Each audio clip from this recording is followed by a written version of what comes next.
हमारे पार्टी की तरफ से पिछले 2-2.5 महीने से हम लोग कैंपेन में लगे हुए हैं।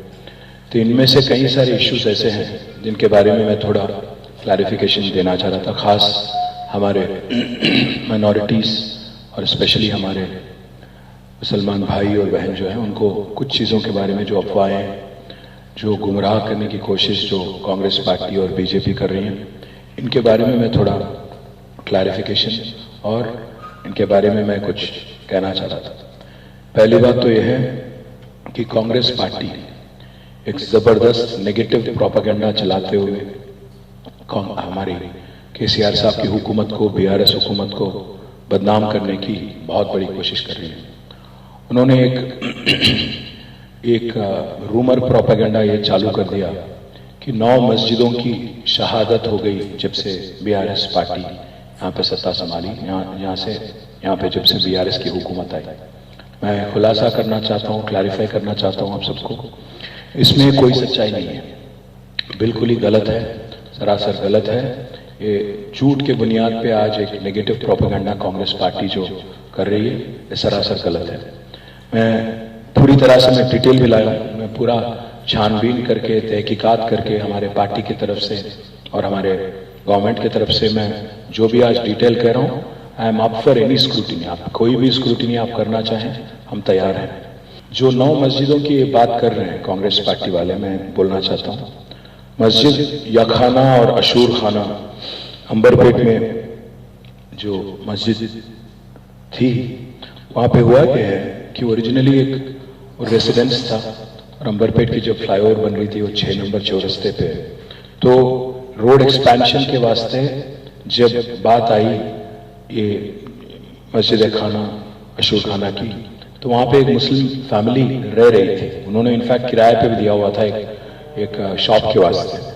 तो जब जीएचएमसी ने उनको अप्रोच किया तो उन्होंने 2.5 करोड़ उनसे जीएचएमसी से कॉम्पेंसेशन भी लिया और उन्होंने खुद आगे आके वो लैंड को सरेंडर किया। मैं पहली बात तो ये कहना चाहता हूँ, फैमिली आगे आई, कॉम्पेंसेशन ली, बाद में ये हुआ। साथ ही साथ तेलंगाना सेक्रेटेरिएट जब नहीं बन रही थी, पुरानी जब सेक्रेटेरिएट तोड़ के नहीं बनाने की जो बात हुई, तो उसमें मस्जिद दफ्तरे मोतामदी और मस्जिद हाशमी दोनों के बारे में बहुत सारे अफवाहें, बहुत सारे लोग आज कैंपेन कर रहे हैं, बट एक हकीकत तो यह है कि दोनों के दोनों शानदार तरीके से बनाए गए।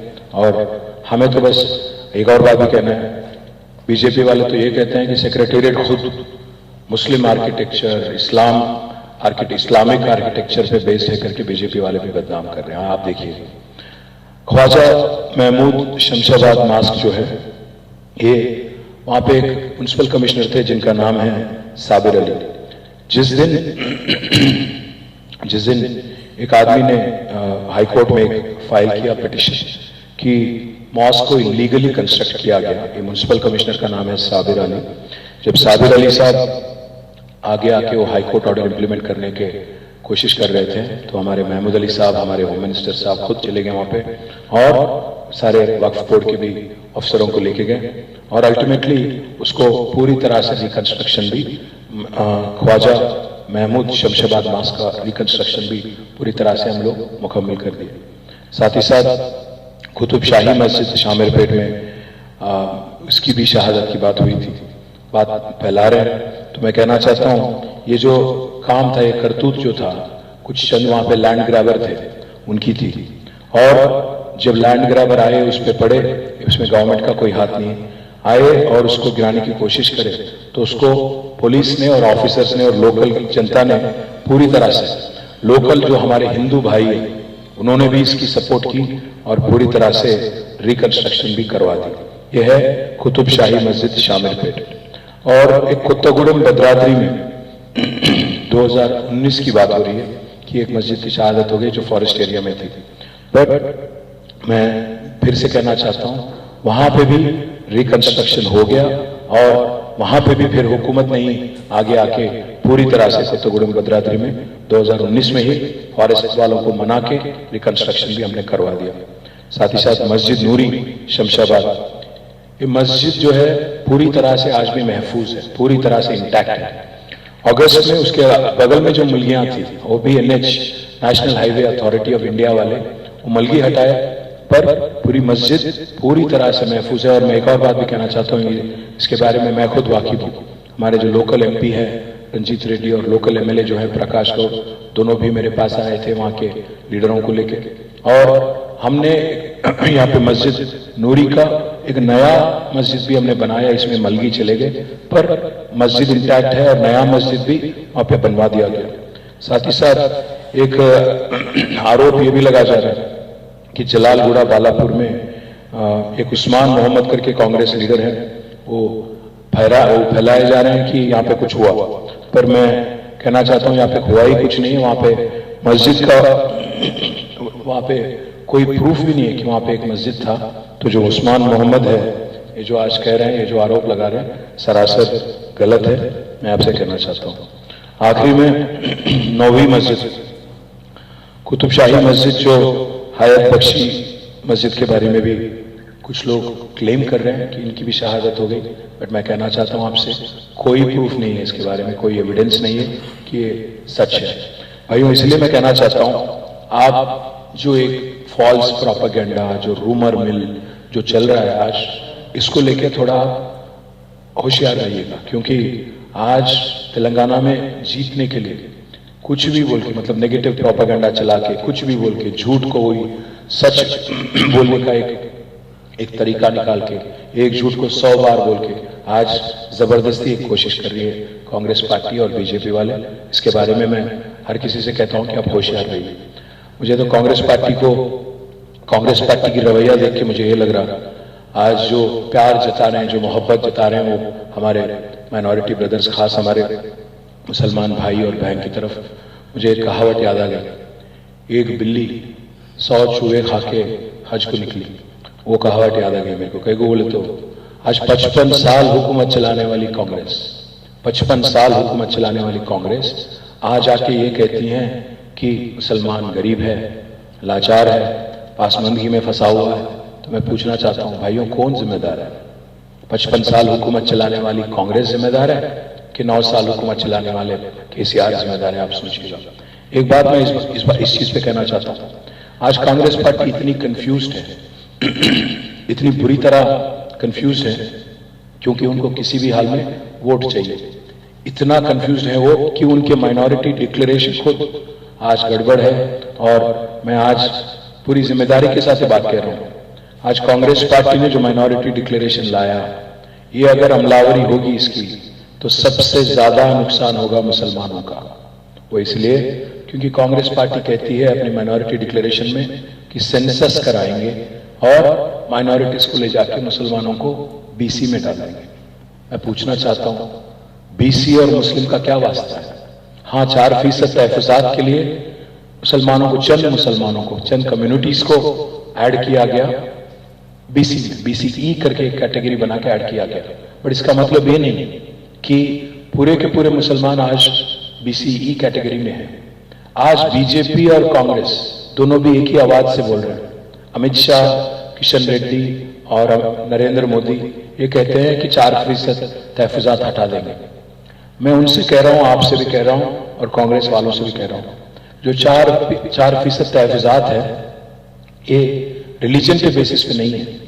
बैकवर्ड क्लासेस कमीशन ने मुसलमानों में जो लोग गरीब हैं, जो लोग पॉवर्टी, बिलो पॉवर्टी लाइन है, उनको BCE कैटेगरी में, उनको हर किसी मुसलमान को नहीं, उनमें से कुछ लोगों को इसमें ऐड करते हुए फिर बैकवर्ड क्लास कमीशन ने ये रिपोर्ट दिया था कि आप रिजर्वेशन अमल करो।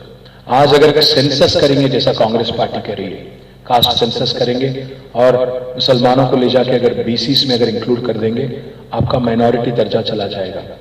माइनॉरिटी वेलफेयर मिनिस्ट्री नहीं रहेगी, माइनॉरिटी कमीशन नहीं रहेगी, माइनॉरिटी कॉर्पोरेशन नहीं रहेगी, और माइनॉरिटीज के लिए अलग से जो आपके लिए एक प्रोविजन है, क्योंकि आपको ऑलरेडी दस्तूर आपको पहचानती है। आज रिलीजियस माइनॉरिटीज को कॉन्स्टिट्यूशन ऑफ इंडिया रिकॉग्नाइज करती है, दस्तूर रिकॉग्नाइज करती है, बट कांग्रेस पार्टी का ये नादानी नहीं है। मुझे तो लगता है कि आज एक RSS का आदमी आज कांग्रेस पार्टी को चला रहा है तेलंगाना में रेवंत रेड्डी। इस वजह से आज कांग्रेस जो है एक कास्ट सेंसस में आज एक कंफ्यूजन क्रिएट करके अल्टीमेटली यूनिफॉर्म सिविल कोड जिसकी बात आज कांग्रेस बीजेपी कर रही है उसको अल्टीमेटली सपोर्ट करने की एक साजिश लग रही है मुझे। आप ये सोच, इलेक्शन के वास्ते नहीं बोल रहा हूं, आप सोच समझ के संजीदगी से काम लेना। आप भी, हमारे भाइयों से भी मेरी रिक्वेस्ट है, आप भी थोड़ा इस पे तहकीकात करिए, छानबीन करिए, इससे क्या नुकसान होता, फायदा होता, क्या होगा, जरा आप भी, आप दानिशमंद लोग हैं तो आप थोड़ा इस पे भी छानबीन करें, मेरी रिक्वेस्ट आपसे है। क्योंकि एक बार अगर आप बीसी में इंक्लूड हो गए तो फिर माइनॉरिटी वेलफेयर मिनिस्ट्री की कोई चांस नहीं रहेगा, माइनॉरिटी कमीशन की कोई चांस नहीं रहेगी, और अलग से बॉडी जो इंतजाम इससे पहले किए गए थे उनका कोई भी आपको फिर मौका नहीं मिलेगा। आखिरी में मैं एक कहूंगा जरूर, माइनॉरिटी डिक्लेरेशन जो उन्होंने बनाया, सेंसस की जो बात की, वो सेंसलेस बात है, वो सेंसस नहीं सेंसलेस बात है। मैं फिर से कहता हूं, अगर वो सेंसस होगा, अगर आपको ले जाके बीसी में डाला जाएगा तो यूनिफॉर्म सिविल कोड जरूर अमलावरी करने में ये फर्स्ट स्टेप हो जाएगा, पहला कदम होगा, आप याद रखिएगा। और आज तक जब से मैंने ये मुद्दा उठाया तब से लेके आज तक वो कांग्रेस पार्टी वाले कम से कम क्लैरिफाई तक नहीं करे। मैं जो बात कह रहा था आपसे 4% तहफात के बारे में, मैं याद दिलाना चाहता हूं, बैकवर्ड क्लासेस कमीशन ने मुसलमानों में से 14 सेक्शन को पहचाना और उनके वास्ते अमलावरी की। कई सारे लोगों को इसमें एक्सक्लूड भी किया गया था। आज ना अमित शाह जानते हैं, ना किशन रेड्डी जानते हैं, ना रेवंत रेड्डी जानते हैं कि आज मुसलमानों में सैयद, मुगल, पठान, ईरानी, बोरा जैसे कम्युनिटीज को रिजर्वेशन अमल नहीं होती। जो गरीब है, जैसे बार्बर है, बुचर है, स्टोन क्रशर है, वॉशरमैन है, जो गरीब है, एकदम गरीब है, उनको गरीबी के हिसाब से, सोशियो इकोनॉमिक स्टेटस के हिसाब से रिजर्वेशन दिया जा रहा है। ये जो बात फैलाने की कोशिश बीजेपी कर रही है, जो साजिश बीजेपी कर रही है कि रिलीजियस बेसिस पर रिजर्वेशन है, ये सरासर गलत है। और फिर से मैं कहता हूं, हमने वादा किया था 12% तहफात की, हम उस पर बिल्कुल कंसिस्टेंट है। 2016 में हमने तेलंगाना असेंबली में एक बिल पास किया कि आप बढ़ाइए रिजर्वेशन, सुधीर कमीशन को हमने बिठाया और उस कमीशन के बेसिस पे, रिलीजन बेसिस पे नहीं बल्कि उनके कमीशन के बेसिस पे हमने बिल पास करके दोनों भी हाउसेस में, असेंबली में, काउंसिल में हमने दिल्ली भेजा। पर दिल्ली में जो बीजेपी की हुकूमत है, आप तो जानते ही हैं आपकी तरफ उनकी क्या रवैया है। इसलिए भाइयों, मैं आपसे कहना चाहता हूं, मैं क्लैरिफिकेशन देना चाहता हूं, पूरी कोशिश हमने की कि यहां से जो बिल हमने भेजा दिल्ली, केंद्र सरकार को, वहां पे जो यूनियन गवर्नमेंट है उसको मनाने की कोशिश हमने की। पर मोदी सरकार तो आप जानते ही हैं, जो 4% है उसको रद्द करने में पड़े हम लोग।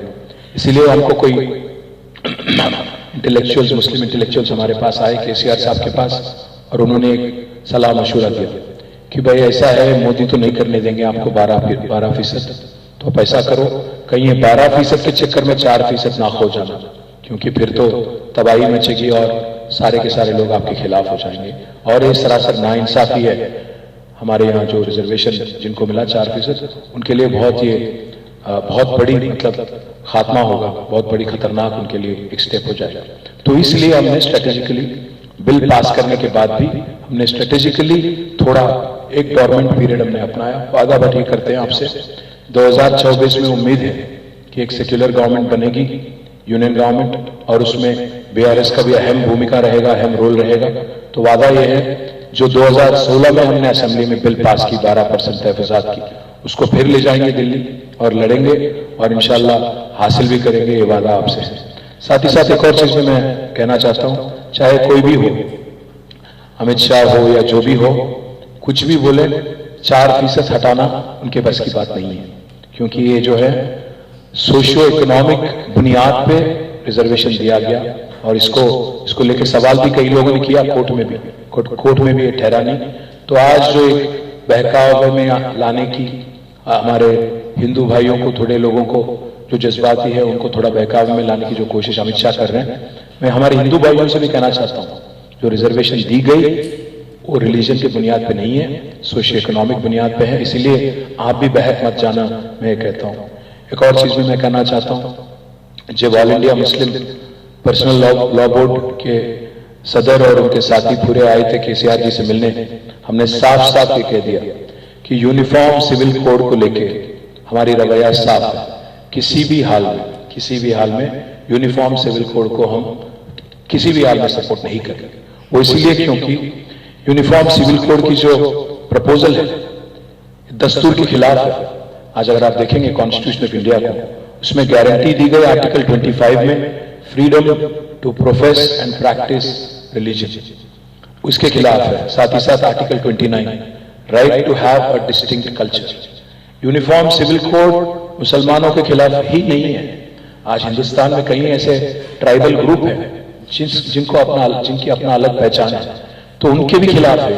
तो इसलिए मैं कहना चाहता हूं यूनिफॉर्म सिविल कोड के मुखालिफत जो हम कर रहे हैं वो मुसलमानों के वोट के वास्ते नहीं कर रहे हैं।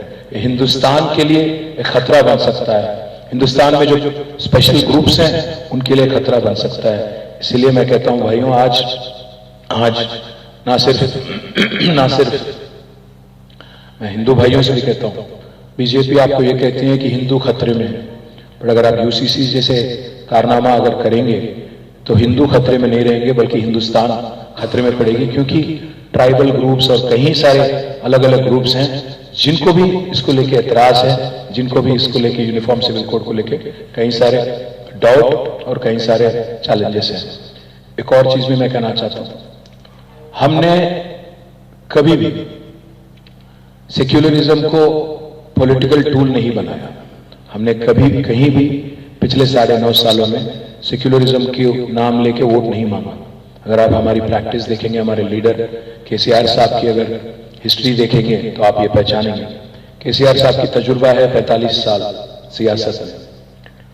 1985 में पहली बार एमएलए बने थे, पर 1978 से वो पॉलिटिक्स में है।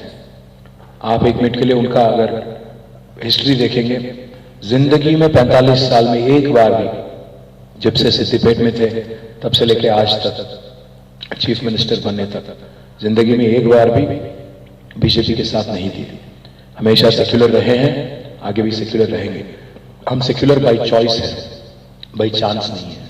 हम पॉलिटिकली कन्वीनियंस के लिए सेक्युलर नहीं है, हम मजबूरी के लिए सेक्युलरिज्म नहीं बात करते हैं। मैं आपको याद दिलाना चाहता हूं, हैदराबाद के बाहर अगर कोई इकबाल मीनार बना पहली बार, तो बना सिद्दीपेट में 1985-1986 में केसीआर साहब ने बनवाया। हैदराबाद के बाहर कोई एक शादी खाना बना पूरे आंध्र प्रदेश में, मुत्तहिदा आंध्र प्रदेश में, तो वो था सिद्दीपेट। ना सिर्फ वो बल्कि 45 साल के अपने करियर में केसीआर साहब ने कभी भी बीजेपी के साथ कोई समझौता नहीं की। और जब से हमारी पार्टी बनी 2001 में, लोग 5वीं इलेक्शन है हमारे लिए, 5th इलेक्शन है। ये 5 इलेक्शनों में अगर आप देखेंगे 2 बार हमने अलायंस किया। 2004 में हमने अलायंस किया कांग्रेस के साथ, क्योंकि उन्होंने वादा किया था तेलंगाना देंगे। उसके बाद हमने रियलाइज किया गलती थी, क्योंकि लोग चीट कर दिए, हमें तेलंगाना नहीं दिए, तो बाहर आ गए 2006 में और फिर लड़ाई जिद्दोजहद चालू कर दी। 2009 में हमारी अलायंस हुई थी कम्युनिस्ट और टीडीपी के साथ, क्योंकि टीडीपी ने भी वादा किया था कि तेलंगाना की ताउन करेंगे। उसके बाद जब तेलंगाना केसीआर साहब की जिद्दोजहद और भूख हड़ताल 2009 में जो शुरू हुई, उसको लेके 11 दिन मौत के मुंह में जाके केसीआर साहब जो तेलंगाना हासिल करे, उसके बाद में 2014 में हमने अकेले ही लड़ाई की, इलेक्शन में अकेले ही गए। 2018 में भी हम लोग अकेले लड़े और 2023 में भी हमारी जंग जो है, हमारी लड़ाई जो है, अकेले ही हम लोग लड़ रहे हैं। जिंदगी में 45 साल में कभी भी बीजेपी के साथ कोई समझौता नहीं करने वाले केसीआर के खिलाफ आज यहाँ पे राहुल गांधी आके अनशन बोलते हैं। और ये बात तो जाहिर है दोनों राहुल जी को और मोदी जी को दोनों को भी पसंद हम नहीं है, क्योंकि दोनों के लिए खतरा है केसीआर पॉलिटिकली। अब मोदी आके ये कहते हैं कि केसीआर ने पैसा दिया कांग्रेस को कर्नाटक का, अब राहुल आके ये कहते हैं कि ये बीजेपी के बी टीम है। पर राहुल गांधी तो आदत से मजबूर है बेचारा, क्योंकि जाता है कोलकाता, वहां जाके बोलता है दीदी आप बीजेपी के बी टीम हो, वहां से जाता दिल्ली, वहां बोलता केजरीवाल आप बीजेपी के बी टीम, और फिर वहां से आके हैदराबाद आके बोलता आप बी टीम है बीजेपी के केसीआर साहब। मैं ये पूछना चाहता हूं आप सबसे, क्या राहुल गांधी और कांग्रेस ने ठेका ले रखा है क्या इस देश के मुसलमानों पे, इस देश के मुसलमान वोटों पे आपकी पूरे काम पे उनको अगर लगता है कि उन्होंने वो ठेकेदार हैं और उनको ही वोट मिलना है और मुसलमानों को उनको ही सपोर्ट करना है, ये कहाँ की रीत है? क्या मुसलमान इस देश के शहरी नहीं है क्या? अगर कोई एक शहरी होने के नाते अच्छा गवर्नमेंट अगर मैं चूज करना चाहता हूं, एक सेक्युलर गवर्नमेंट को मैं चूज करना चाहता हूं, तो आप होते कौन हो डिक्टेट करने वाले? बीजेपी बी टीम बोलने वाले, मैं उनको एक बात साफ साफ कहना चाहता था, अगर हम बीजेपी के बी टीम होते तो हम पे केस क्यों लगता, केसेस क्यों बनाते हैं? आप देख रहे हैं क्या हो रहा है? आईटी रेड होते हैं, ईडी रेड होते हैं, ईडी के केस लगते हैं, मोदी आके बोलते हैं कि इनको सबको जेल में डाल देंगे। अगर हम बी टीम होते तो ये सब होता क्या? और दूसरी बात मैं ये भी पूछना चाहता हूं आपसे, अगर हम बी टीम होते तो क्या हम इतना बड़ा रकम जो माइनॉरिटी वेलफेयर के लिए हम खर्च कर रहे हैं पिछले 10 साल में, ये क्या हम खर्च कर पाते? आप एक मिनट के लिए सोचिए, आज कांग्रेस की जो हुकूमत है, राजस्थान में है उनकी हुकूमत, जहां की आबादी है मुसलमानों की 80 लाख, क्या बजट है कांग्रेस पार्टी की माइनॉरिटी वेलफेयर राजस्थान में? 540 करोड़। जहां 80 लाख मुसलमान हैं राजस्थान में, जहां बहुत बड़ी बजट है, बड़ी दिल तो है नहीं कांग्रेस के पास, 540 करोड़ वहां की माइनॉरिटी वेलफेयर बजट है। और कर्नाटक में 90 लाख पॉपुलेशन है मुसलमानों की, और वहां की बजट अभी जो नई गवर्नमेंट आई उन्होंने किया 2000 करोड़। और अगर आप छत्तीसगढ़ देखेंगे जहां आबादी है करीब 6 लाख, वहां की बजट है 100 करोड़ से भी कम। भाइयों, मैं पूछना चाहता हूं, पूरे हिंदुस्तान में आज सबसे ज्यादा आबादी अगर मुस्लिम्स की है तो वो है उत्तर प्रदेश में, जहां 4 करोड़ आबादी है, जहां की बजट है 1700 करोड़। इसके बाद आता है वेस्ट बंगाल। वेस्ट बंगाल में अगर आप देखेंगे तो 2.5 करोड़ मुसलमान है, जहां की बजट है 2000 करोड़। उसके बाद आता है महाराष्ट्र, 1 करोड़ 40 लाख वहां की आबादी है और वहां की बजट है 670 करोड़। उसके बाद है राजस्थान, जहां की बजट अभी मैंने बताया आपको, पॉपुलेशन 80 लाख है और बजट है 540 करोड़। और तेलंगाना की नंबर 6 नंबर 6 है, 50 लाख यहां की आबादी है और यहां की बजट है 2200 करोड़। मैं कहना यह चाहता हूं, पिछले 9.5 सालों में किसने कहा हमसे कि आप खर्च करो? आज हमने खर्च किया, अगर कोविड नहीं होता तो कम से कम 15,000 करोड़ खर्च करते, पर आज हमने पिछले 9.5 सालों में खर्च किया 12,780 करोड़। 12,780 करोड़। तारीख में मुझे एक ऐसी हुकूमत दिखा दें आप जिसने इससे ज्यादा रकम माइनॉरिटीज के लिए खर्च किया हो, कांग्रेस का हो या जो कोई और गवर्नमेंट हो, मुझे एक दिखाइए पूरे 75 सालों में हिंदुस्तान में, इस मुल्क में इससे ज्यादा माइनॉरिटीज के लिए खर्च करने वाली एक गवर्नमेंट मुझे दिखा दें आप। अगर आप कंपेयर करना चाहते हो तो मैं एक बात कहना चाहता हूं, 2004 से लेकर 14 तक यहां पे कांग्रेस की हुकूमत थी। कांग्रेस की हुकूमत ने आंध्र प्रदेश में, मुत्तहिदा आंध्र प्रदेश में कुल मिला के खर्च किया तेलंगाना इलाके में 930 करोड़ 10 सालों में, मतलब सालीना 100 करोड़ भी नहीं खर्च कर। हम लोग खर्च कर रहे हैं 2200 करोड़ और वो लोग नहीं खर्च कर पाए कम से कम 100 करोड़। और ये लोग आके आज हम पे शिकायत करते हैं, हम पे आरोप लगाते हैं। जैसा मैंने कहा, हम सेक्युलर बाई चॉइस है, पॉलिटिकल कंपल्शन की तरफ से नहीं है। हमें हमारी सेक्युलरिज्म को दिखाने के लिए 4000 किलोमीटर चलने की जरूरत नहीं है। 4 कदम चलेंगे और जो हमारे अगल बगल में हमारे जो मुसलमान भाई है, क्रिश्चियन भाई है, उनसे मिलेंगे, उनके हाथ मजबूत करके 4 कदम चल के हम दिखा देंगे, जैसा पिछले 9.5 सालों में हमने दिखाया।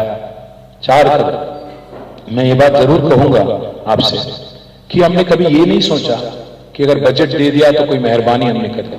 हमने फर्ज माना, इसको हमारा फर्ज माना, हमने इसको हमारी जिम्मेदारी हमने मानी, इसीलिए हमने ये सब कुछ किया। हमने कभी वादा भी नहीं किया, हमने कोई डिक्लेरेशन नहीं दिया, वादा नहीं किया कि हम रेजिडेंशियल स्कूल बनाएंगे आपके लिए। पर आज 205 रेजिडेंशियल स्कूल है हमारे माइनॉरिटी भाइयों के लिए, बहनों के लिए। आप मुझे एक ऐसी रियासत बता दें पूरे हिंदुस्तान में जहां 205 रेजिडेंशियल स्कूल तश्कील किए गए, जहां 1,32,000 बच्चे पढ़ते हैं, जिनकी देखभाल आज 1,20,000 रुपया एक बच्चे और बच्ची पे खर्च करके उनकी देखभाल की जाती है।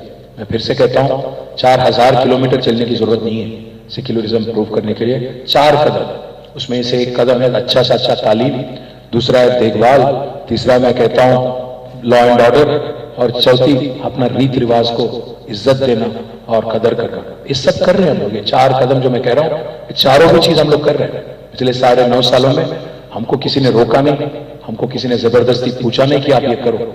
दावत इफ्तार देने वाले एक ही चीफ मिनिस्टर है पूरे हिंदुस्तान में, केसीआर साहब। मुझे बताएं कोई और। मैं एक और चीज भी कहना चाहता हूं, आज ना सिर्फ रेजिडेंशियल स्कूल बल्कि पोस्ट मैट्रिक और प्री मैट्रिक स्कॉलरशिप अगर दिए जाते हैं तो 3,48,000 बच्चों को दिए जाते हैं माइनॉरिटीज में। साथ ही साथ फीस रीइंबर्समेंट की 2,46,000 लोगों को आज फीस रीइंबर्समेंट स्कीम के जरिए फायदा पहुंचता है। और मैं ये भी कहना चाहता हूं, ये बात सुन के आप शायद आपको ताजुब होगा, आज माइनॉरिटीज में से 2,500 बच्चों को 20 लाख रुपया देके ओवरसीज स्कॉलरशिप देने वाले, 400 करोड़ रुपए उन पे खर्च करने वाले एक ही चीफ मिनिस्टर है पूरे मुल्क में, वो है केसीआर। एक और चीज में मैं कहना चाहता हूं, शादी मुबारक जैसी स्कीम हमको किसी ने पूछा नहीं, हमने किसी को वादा नहीं किया, डिक्लेरेशन नहीं दिया, कोई मैनिफेस्टो में बात नहीं करी, बट 2,250 करोड़ आज खर्च करने वाले चीफ मिनिस्टर है शादी मुबारक स्कीम पे, जिससे फायदा हुआ 2,68,230 फैमिलीज को। इस बहुत बड़ी रकम है और बहुत बड़ी संख्या है। एक और चीज भी मैं कहना चाहता हूं, हमसे कोई पूछा नहीं, इमामों को, मौजनों को मदद करने के लिए, उनको कोई ऑनरोरियम देने के लिए हमें किसी ने पूछा नहीं। जब बात हुई पुजारियों को मदद करने की, पुजारियों को धूप दीपम स्कीम के अंदर उनको मदद करने की बात हुई थी, किसी ने पूछा नहीं हमें। पर केसीआर साहब ने खुद ऐलान किया कि इमाम और मौजन की भी देखभाल करेंगे। 17,000 इमाम और मौजन जो हैं उनको आज 5,000 का ऑनरोरियम दिया जा रहा है। वादा आपसे ये करते हैं कि 5,000 को 10,000 करेंगे और जरूर आगे तीसरी बार गवर्नमेंट बनने के बाद इनको भी, इमाम को, मौजन को और खतीब को भी हम लोग डबल बेडरूम का इंतजाम भी करेंगे और उनकी देखभाल भी करेंगे, क्योंकि हम जानते हैं वो अल्लाह के बंदे हैं और उनकी खिदमत करना अच्छी बात है। एक और बात भी आखिर में मैं कहना चाहता हूं भाइयों से, हमारे बहनों से, आप सोचिएगा एक मिनट के लिए, पिछले 9.5 सालों में एक अमन, भाईचारा और खुशहाली की माहौल आज तेलंगाना में पूरी तरह से आपको देखने को मिलता है। यहाँ पे सुकून से हम लोग सब लोग जी रहे हैं, चाहे हिंदू हो, मुसलमान हो, सिख हो, ईसाई हो, सब लोग हम लोग चैन के साथ, सुकून के साथ हम लोग रह रहे हैं। पर आप याद रखिएगा, जहां कांग्रेस वहां दंगा। इससे पहले जब कांग्रेस थी यहाँ पे, आपको याद होना चाहिए, इतना याददाश्त हमारी कमजोर नहीं होना चाहिए। जब कांग्रेस की दौर थी यहाँ पे 90s में, आपको याद होगा, एक चीफ मिनिस्टर को हटा के दूसरे चीफ मिनिस्टर को लाने के लिए हमारे हैदराबाद की पुरानी शहर में, जो हकीकी हैदराबाद है, 400 लोगों की जान लेने वाली पार्टी है कांग्रेस। अगर मैं कांग्रेस के बारे में कहूं तो बहुत कुछ कह सकता हूं, मस्जिदों की शहादत के बारे में अगर कहूं तो बहुत है, दंगा के बारे में बात करूं तो काफी है। पूरे हिंदुस्तान में तारीख देखो आप, नेहरू की टाइम से लेके सोनिया गांधी जी की टाइम तक हर किसी के दौर में कांग्रेस ने नाइंसाफी की। मैं एक बात जरूर पूछना चाहता हूं, आज अगर राहुल लाके आपको बोलते हैं, मोहब्बत का इजहार करते हैं, कहते हैं कि हमारी आपके साथ एक वास्ता है, नाता है, मैं पूछना चाहता हूं भाइयों, 55 साल हुकूमत चलाने वाली कांग्रेस, आपने उनको बार बार मौका दिया और उन्होंने आपको बार बार धोखा ही दिया। किया क्या? अगर आपको सच्ची में उनके लिए दिल में आपकी तरफ मोहब्बत होती तो आज क्यों गरीब है मुसलमान? क्यों तेलंगाना की तरह स्कीम क्यों नहीं लगाते? बाहर आपके जो राजस्थान है, छत्तीसगढ़ है, कर्नाटक है, तेलंगाना जैसी स्कीम क्यों नहीं लगाते? आज कांग्रेस ये कहती है कि हम बहुत बड़ी रकम दे देंगे, बजट दे देंगे। जब थे यहाँ पे सत्ता में, हुकूमत में, 2004 से लेके 14 तक सालिना 100 करोड़ भी नहीं खर्च करे, आज आके बोलते 5,000 करोड़ बजट दे देंगे। मैं कहना चाहता हूं हमारी budget as it is automatically 5,000 crore हो जाएगी, 5,000 करोड़ ऑटोमेटिक हो जाएगी, क्योंकि हमारी जो, अगर पिछले 9 साल का अगर आप ट्रैक रिकॉर्ड देखेंगे, परसेंटेज एलोकेशन देखेंगे, ऑटोमेटिकली हो जाएंगे। इसमें कोई नया वादा करने की जरूरत भी नहीं है। इस वास्ते मैं कह रहा हूं, जो अफवाहें, जो आपको गुमराह करने की कोशिश ये जो चल रही है, इसके जाल में ना पड़ो, इस साजिश में आप ना उनके तरफ देखो। आखिरी में एक बात जरूर कहूंगा, हाँ, कोशिश तो यह है दिल्ली की तरफ से दिल्ली से लड़ना हमारे लिए तो फितरत बन गई, क्योंकि इससे पहले हम लड़ रहे थे दिल्ली में जो हुकूमत थी तेलंगाना हासिल करने के लिए जिद्दोजहद हमारी उनके खिलाफ थी। अब पिछले 9 साल से इनसे लड़ रहे हैं, अब जो मोदी है उनके खिलाफ लड़ रहे हैं, वो हमारी गला दबाने की कोशिश करते हैं, वो हमारी आवाज को खत्म करने की कोशिश कर रहे हैं। वादा एक करते हैं आपसे, जब तक रहेंगे सियासत में सेक्युलर ही रहेंगे, इनका साथ बिल्कुल नहीं देंगे। हाँ, कोशिश बहुत कर रहे हैं दिल्ली वाले और खास मोदी साहब और उनकी टीम डराने की, धमकाने की, दबाने की, पर गर्दन कट जाए कोई परवाह नहीं, बट सर नहीं झुकाएंगे मोदी के सामने, हमेशा सेक्युलर रहेंगे। और आखिरी में ये भी कहता हूं, कुछ लोग ये भी बोल रहे हैं कि अगर आपको सीटें कम पड़ गई तो क्या करेंगे। मैं वादा कर रहा हूं आपसे, कोई जरूरत नहीं पड़ेगी, 80 से ज्यादा सीट मिलेंगे, तीसरी बार हुकूमत बनेगी, केसीआर साहब फिर से चीफ मिनिस्टर बनेंगे, जो अमन पसंद और माइनॉरिटी दोस्त चीफ मिनिस्टर है।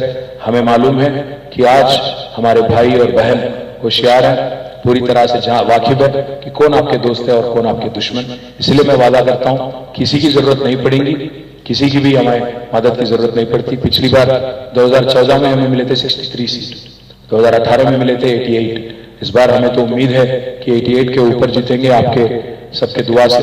इसलिए मैं कहता हूं, दुआओं में याद करिए, दुआ में याद रखिए और केसीआर साहब को और हमारे पार्टी को जिताइए, और फिर से जो अमन, भाईचारा और खुशहाली तेलंगाना में आज देखने को मिल रही है, इसको आगे भी और तेजी से तरक्की के रास्ते पे ले जाएंगे। बस ये कहते हुए अब से रुक सकते बताइए। नहीं, थोड़ा सियासत दूर हो गया, बाकी लोग हमारे साथ हैं।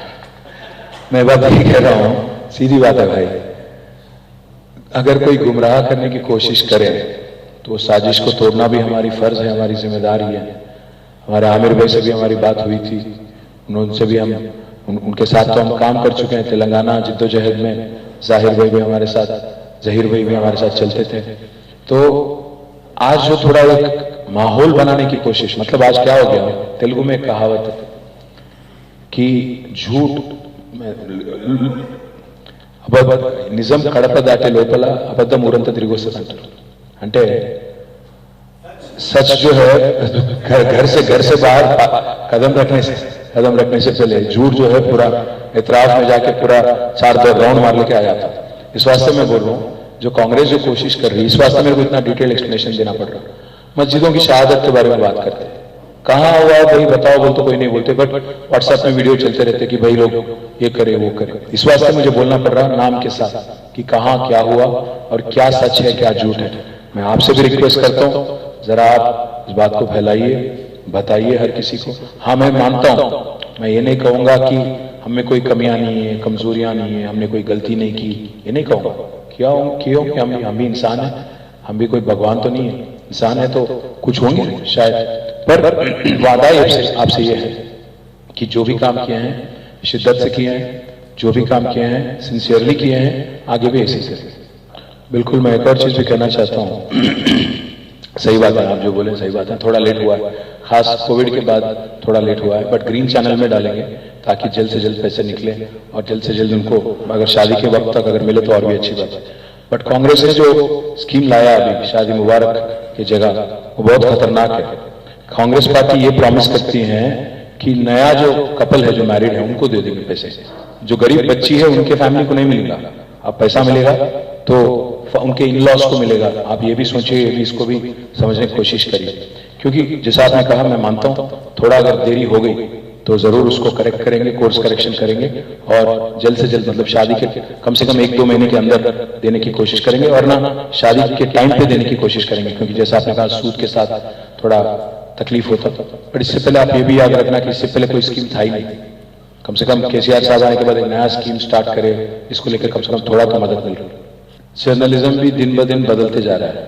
पहले था प्रिंट, बाद में आ गया इलेक्ट्रॉनिक, अब आ गया आपका डिजिटल। तो मसला इसमें यह है, कई सारे ऐसे डिजिटल जर्नलिस्ट नाम रख लेके हर दिन चीफ मिनिस्टर को गाली देने वाले जर्नलिस्ट भी काफी सारे हैं। मैं आपकी बात नहीं कर रहा हूँ खातिर, आप जानते हैं मैं किसकी बात कर रहा हूँ। अब इसमें कौन ट्रेन जर्नलिस्ट है, कौन पढ़ के जर्नलिज्म पढ़ के आया, कौन जैसे ही बन गया एक यूट्यूब लगा लेके, ये भी देखना पड़ता। तो एक्रेडिटेशन जो है मैं आपको बताने की कोशिश कर रहा हूँ। आज पूरे हिंदुस्तान में सबसे ज्यादा एक्रेडिटेड जर्नलिस्ट कहीं हैं तो तेलंगाना में है। 19,000 से ज्यादा जर्नलिस्ट। कंपैरिजन के लिए बोल रहा हूँ, गुजरात में 3,000 है।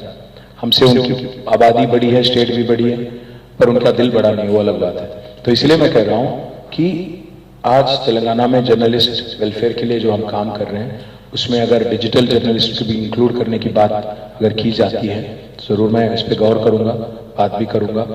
3 तारीख के बाद हुकूमत जब हमारी बनेगी तो फिर एक बार फिर से आराम से बैठ के बात करेंगे। कांग्रेस भी बदलेंगी, कांग्रेस बीजेपी कोई फर्क तो है नहीं।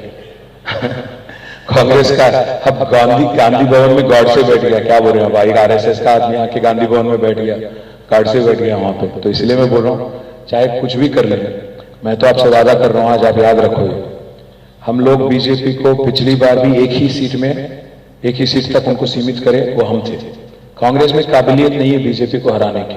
मैं वादा कर रहा हूं आपसे, तीनों भी जगह, गोशा महल हम जीतेंगे, करीमनगर हम जीतेंगे, कोरुटला हम जीतेंगे, हुजूराबाद हम जीतेंगे। चारों जगह आप लिख लो, आज चारों भी जगह आज कांग्रेस डमी कैंडिडेट को खड़ा करे।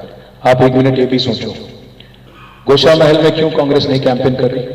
क्यों रेवंत रेड्डी जाके अपने कैंडिडेट के लिए कैंपेन नहीं कर रहा? क्यों राहुल गांधी नहीं जाता? क्यों प्रियंका गांधी नहीं जाती गोशा महल और कैंपेन करते राजा सिंह के खिलाफ? क्या समझाता है? करीमनगर क्यों नहीं जाते? करीमनगर में भी कोई नहीं गए, कोरुटला में भी क्यों कोई नहीं गए? जहां 3-3, 4-4 बदमाश लोग कंटेस्ट कर रहे हैं, जो खुलेआम कहते हैं कि मुझे मुसलमानों से नफरत है, उनको वहां पर कांग्रेस ने क्यों डमी कैंडिडेट को टिकट दिया? क्या मजबूरी थी? आज क्यों कैंपेन नहीं कर रहे हैं गोशा महल में राहुल जी? और क्यों मैं एक सवाल ये भी पूछना चाहता हूं, क्यों कांग्रेस 12% तफसीलात के बारे में क्यों नहीं बात करती? क्यों नहीं बात करते? क्या डर है, क्या खौफ है? किससे डर रहे हो? क्यों राहुल गांधी खुलेआम आके क्यों नहीं कहते कि हम 12% हम हमलावरी करेंगे? आपने कहीं सुना उनको बोलते हुए? तो इसलिए मैं कहता हूं, आप कांग्रेस में बीजेपी में कोई ज्यादा फर्क नहीं है, दोनों भी इस्तेमाल करते हैं आपको। एक तो आपको दिखा के अब आके यहां बोलते हैं कोई कि आपका स्टीयरिंग असद भाई के हाथ में है, हमारा स्टीयरिंग हमारे ही हाथ में है, बीजेपी का स्टीयरिंग अदानी के हाथ में चले गया, वो अलग बात है। और बीजेपी वाले अगर ये मानते हैं कि हैदराबाद का नाम बदल देंगे, नाम बदलने से तकदीर नहीं बदलता। अगर तकदीर बदलना है तो अच्छे लीडर को चुनो और अच्छी गवर्नमेंट को, अच्छी हुकूमत को चुनो। नाम बदल दिए योगी आदित्यनाथ भी, क्या कर लिए? उनका क्या नाम था पहले? वो कुछ था आदित्य, कुछ तो नाम था, बाद में योगी बन गए उन्होंने, पर क्या फर्क पड़ा? हाँ, जो भी है उनका नाम, जो भी है, क्या फर्क पड़ता है यार? अब मैं अपना नाम बदल लेके अमिताभ बच्चन लगा लूं तो क्या अमिताभ बच्चन हो जाता हूँ? 6 फुट का होता हूँ, उससे कोई नहीं फर्क पड़ता। वो बिल्कुल कतई मंजूर नहीं है हमें। हैदराबाद 450 साल की जो हमारी हिस्ट्री है, तारीख है, जो एक नाम है, जो पॉपुलर है, जिसको हम लोग प्यार से सब लोग पूरी दुनिया जानते हैं, उसको ऐसे ही महफूज रखेंगे, इसमें कोई चांस नहीं बदलने का। नहीं, हमारी तो रिलेशन खत्म हो गई थी 3 साल पहले, तो वो आउटडेटेड न्यूज़पेपर है, आउटडेटेड रिपोर्ट है, उसको छोड़ो, इसलिए वो आउटडेटेड है। गौर करेंगे, क्योंकि अभी तो फिलहाल नहीं कर सकता है, मैनिफेस्टो में हमने कहा नहीं, पर जरूर गौर करेंगे उस पर। आज आखिरी दिन है, 5 बजे से पहले मेरे को कैंपेन खत्म करना है, दो जगह भागना। मैं पर्सनली देखता हूँ इस बात मैं सोहेल भाई को बोलता हूँ आपसे बात करने के लिए। इसके बाद में पहाड़ी शरीफ में हम बनाना चाहते हैं, कोशिश ये करेंगे कि उसमें ज्यादातर माइनॉरिटी एंटरप्रेन्योर्स को मौका मिले। गलती है क्या माइनॉरिटीज को? नहीं, ऐसा नहीं भाई। रिक्वेस्ट ये आया था हमारे मिनिस्टर सबिता इंदिरा रेड्डी की तरफ से, जिनकी कॉन्स्टिट्यूंसी है कि पहाड़ी शरीफ में आप वहां पे एक पार्क बनाओ। अगर वो पार्क में ज्यादा माइनॉरिटीज को मौका मिले तो कांग्रेस पार्टी को क्या एतराज है? क्या तकलीफ है उनको? क्यों नहीं बनना? क्या मुसलमान एंटरप्रेन्योर नहीं बनना है? स्टार्टअप नहीं चलाना? कहीं को नहीं चलाना? क्या बोले? इस बात से बोल रहा हूं, मोदी और कांग्रेस एक ही आवाज में बोल रहे हैं, फिर तो दोनों की आवाज मिल रही। आप सोच लो फिर। हम तो बस हम यही कोशिश कर रहे हैं कि अगर ओल्ड सिटी में एक आईटी पार्क आ जाए, मलकपेट में तो हमने तश्कील की और चल रहा है, साथ ही साथ अगर पहाड़ी शरीफ में भी आए तो कुछ बच्चों को अगर मौका मिले, स्टार्टअप एंटरप्रेन्योर बनने का, रोजगार मिले, तो क्या गलती है उसमें?